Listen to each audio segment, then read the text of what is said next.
আমার নামাজ কায়েম ইউটিউব চ্যানেলে অসংখ্য ভাইয়েরা একটি প্রশ্ন তারা বারবার করতেছে যে নামাজে ইমাম আস্তে সূরা কেরাত পড়ে ওই নামাজে আমরা মুক্তাদিগণকে চুপ করে থাকব নাকি আমরাও সূরা কেরাত পড়ব। এই বিষয়টা নিয়ে বারবার তারা প্রশ্ন করতেছে, যার কারণে আজকের ভিডিওটা আমি তৈরি করলাম। আমার ভাইগণ বন্ধুগণ, আমার যে নামাজে ইমাম আস্তে আস্তে সূরা কেরাত পাঠ করে এই নামাজগুলোতে আমরা মুক্তাদিগণ যখন আমরা ইমামের পিছনে দাঁড়িয়ে থাকি তখন তো আমরা ইমামের কেরাত সূরা কেরাত শুনতে পাই না। এই অবস্থায় আমরা মুক্তাদিগণ কি করব? আমরাও কি সূরা কেরাত পড়ব নাকি আমরা চুপ করে দাঁড়িয়ে থাকব? কোনটা উত্তম? সূরা কেরাত পড়া উত্তম নাকি চুপ করে থাকা উত্তম? নাকি চুপ করে থাকলে আমাদের নামাজের কোনো ক্ষতি হবে নাকি সূরা কেরাত পড়লে আমাদের কোনো ক্ষতি হবে নাকি? এই যে বিষয়গুলো সম্পর্কে আজকের ভিডিওতে আমরা পরিপূর্ণভাবে আলোচনা করব ইনশাআল্লাহ। কারণ ভাইগণ বন্ধুগণ, আমার আল্লাহ সুবহানাহু ওয়া তাআলা আমাদের জন্য নামাজ পড়াকে ফরজ করে দিয়েছেন। এই নামাজ আমাদেরকে পড়তে হবে। তো এই নামাজের মধ্যে যেমন জোহরের 4 রাকাত ফরজ, আসরের 4 রাকাত ফরজ, এরপরে মাগরিবের শেষ রাকাতে এবং এশার শেষ 2 রাকাতে এই নামাজগুলোতে ইমাম সূরা কেরাত আস্তে আস্তে পড়েন। এই ক্ষেত্রে মুক্তাদিগণ কি করবে? তারা কি সূরা কেরাত পড়বে না নাকি তারা চুপ করে থাকবে? কারণ ইমাম দেখা যায় ফজরের 2 রাকাতে, আপনার মাগরিবের প্রথম 2 রাকাতে, এশার প্রথম 2 রাকাতে তিনি সূরা কেরাত জোরে জোরে পাঠ করেন। এক্ষেত্রে আমরা মুক্তাদিগণ সূরা কেরাত শুনতে পাই। কিন্তু যে নামাজগুলোতে যেমন জোহরের 4 রাকাত ফরজ নামাজে ইমাম আস্তে আস্তে সূরা কেরাত পাঠ করেন আমরা শুনতে পাই না। আসরের 4 রাকাত ফরজ নামাজে ইমাম আস্তে আস্তে সূরা কেরাত পাঠ করেন আমরা শুনতে পাই না। মাগরিবের শেষ রাকাতে ইমাম আস্তে আস্তে সূরা কেরাত পাঠ করেন আমরা শুনতে পাই না। এশার শেষ 2 রাকাতে ইমাম আস্তে আস্তে সূরা কেরাত পাঠ করেন আমরা শুনতে পাই না। এই নামাজগুলোতে যে আমরা মুক্তাদি ইমামের সূরা কেরাত শুনতে পাইলাম না, তাহলে আমরা কি করব? আমার ভাইগণ বন্ধুগণ, আমার চলুন কথা না বাড়িয়ে আমরা সেই মূল বিষয়ের দিকে ধাবিত হই যে নামাজগুলোতে ইমাম আস্তে আস্তে সূরা কেরাত পাঠ করেন ওই নামাজগুলোতে আমরা মুক্তাদিগণ কি করব। প্রথম নম্বর যে বিষয় সেটি হলো, ইমাম আবু হানিফা রহিমাহুল্লাহ আলাইহি তিনি বলেন ইমাম আস্তে সূরা পাঠ করুক আর জোরে সূরা পাঠ করুক, যে অবস্থায় যেরকম করে ইমাম সূরা কেরাত পাঠ করুক না কেন, মুক্তাদিকে সূরা কেরাত পাঠ করতে হবে না। মুক্তাদির জন্য সূরা কেরাত পাঠ করা ওয়াজিব নয়।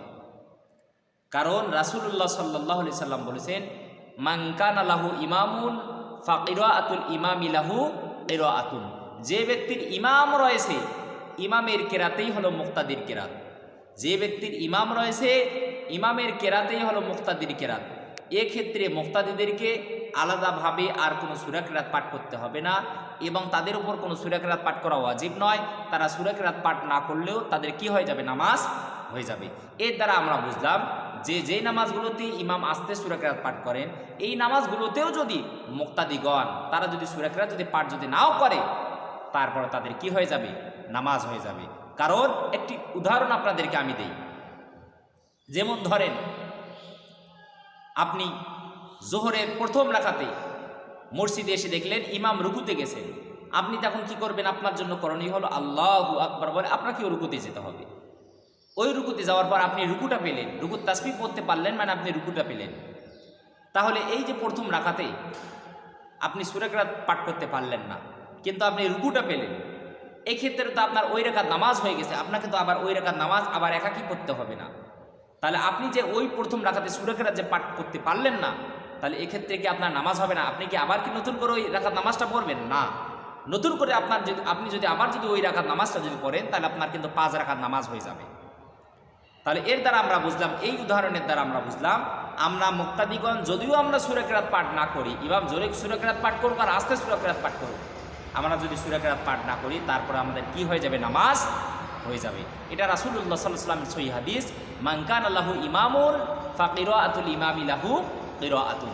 যে ব্যক্তির ইমাম রয়েছে ইমামের কেরাতেই কি? মুক্তাদি কেরাত। এক্ষেত্রে মুক্তাদিদেরকে আর আলাদাভাবে সূরা কেরাত পাঠ করতে হবে না। এরপরে আল্লাহ নবী, বিশ্ব নবী সাল্লাল্লাহু আলাইহি সাল্লাম তিনি বলেছেন, এবং অধিকাংশ উলামায়ে কেরামের মতে যে নামাজগুলোতে ইমাম সূরা কেরাত আস্তে আস্তে পড়বে, ইমামের সূরা কেরাত শোনা যায় না, ইমাম আস্তে আস্তে সূরা কেরাত পাঠ করেন, আস্তে আস্তে পড়ার তো মনে মনে পড়া নয়, তিনি মুখে উচ্চারণ করে পড়বেন কিন্তু আওয়াজ হবে না, তার কান শুনতে পারবে কিন্তু কোনো মুক্তাদি শুনতে পাবে না। তাহলে ইমাম যখন আস্তে আস্তে সূরা কিরাত পাঠ করবেন, এই ক্ষেত্রে মুক্তাদিদের জন্য করণীয় হলো মুক্তাদিগণ তারা চুপ করে ইমামের পিছনে দাঁড়িয়ে থাকবে না, তারাও সূরা কিরাত পাঠ করবে। তারাও কি করবে? সূরা কিরাত পাঠ করবে। কেন তারা সূরা কিরাত পাঠ করবে? এর কারণ হলো ইমাম যখন আস্তে আস্তে সূরা কিরাত পাঠ করে তখন মুক্তাদিগণ তখন শুনতে পায় না, তখন তাদেরকে দাঁড়িয়ে থাকতে হয়। এক্ষেত্রে মুক্তাদিদের জন্য উত্তম হলো, তাদের জন্য উত্তম হলো, তাদের জন্য উত্তম হলো, বেহতের হলো, তাদের জন্য খাইর হলো যে তারা চুপ না থেকে তারাও সূরা কিরাত পাঠ করবে। কারণ যখন একটা মানুষ কোনো কিছুই কোনো কাজ করে না, সে যখন চুপ করে যখন দাঁড়িয়ে থাকে তখন অলস মস্তিষ্ক শয়তানের আড্ডাখানা হয়ে যায়। শয়তান তখন আপনাকে আপনার বিবির কথা, আপনার বাচ্চার কথা, আপনার পরিবারের কথা, বিভিন্ন জিনিসের কথা আপনার মনে করিয়ে দিবে। এক্ষেত্রে মুক্তাদিদের জন্য করণীয় হলো তারা চুপ না থেকে তারাও কি করবে? সূরা কিরাত তারাও পাঠ করবে। তাহলে এই আলোচনার দ্বারা আমরা বুঝলাম ইমাম আবু হানিফা রাহিমাহুল্লাহ আলাইহির মতে যে ইমাম আস্তে সূরা কিরাত পাঠ করুক আর জোরে সূরা কিরাত পাঠ করুক, এক্ষেত্রে মুক্তাদিগণ সূরা কিরাত যদি পাঠ তারা যদি নাও করে তারপরে তাদের কি হয়ে যাবে? নামাজ হয়ে যাবে। কারণ ইমামের কেরাত মুক্তাদির কেরাতের জন্য যথেষ্ট, মুক্তাদিদেরকে আর আলাদাভাবে সূরা কিরাত পাঠ করতে হবে না। আবার অধিকাংশ উলামায়ে কেরামের মতে যে নামাজগুলোতে ইমাম আস্তে আস্তে সূরা কিরাত পাঠ করেন এই নামাজগুলোতে মুক্তাদিদের জন্য উত্তম হলো, করণীয় হলো তারা চুপ না থেকে তারাও সূরা কিরাত পাঠ করবে। কারণ নামাজে ইমামের সূরা কিরাত শোনা যাচ্ছে না, শ্রবণ করা যাচ্ছে না, আর আমরাও যদি চুপ হয়ে থাকি তাহলে শয়তান আমাদের মাথায় এসে বিভিন্ন ধরনের জল্পনা কল্পনা তৈরি করে দিবে। এক্ষেত্রে আমরা নামাজের মধ্যে অন্য মনস্ক হওয়ার সম্ভাবনা রয়েছে। এক্ষেত্রে আমাদের জন্য করণীয় হলো রাসূলুল্লাহ সাল্লাল্লাহু আলাইহি ওয়াসাল্লামের হাদিস মতে আমরা চুপ না থেকে, অধিকাংশ উলামায়ে কেরামের মতে আমরা চুপ না থেকে আমরাও কি করব? মুক্তাদিগণ সূরা কিরাত পাঠ করবে। আশা করি বিষয়টা বুঝতে পেরেছেন। আল্লাহ পাক রব্বুল আলামিন আমাদের সবাইকে প্রত্যেকটা কথা বোঝার তৌফিক যেন দান করে। সকলে বলি আল্লাহুম্মা আমিন। ওয়া আখিরু দাওয়ানা আনিল হামদুলিল্লাহি রাব্বিল আলামিন। আসসালামু আলাইকুম ওয়া রাহমাতুল্লাহি ওয়া বারাকাতুহু।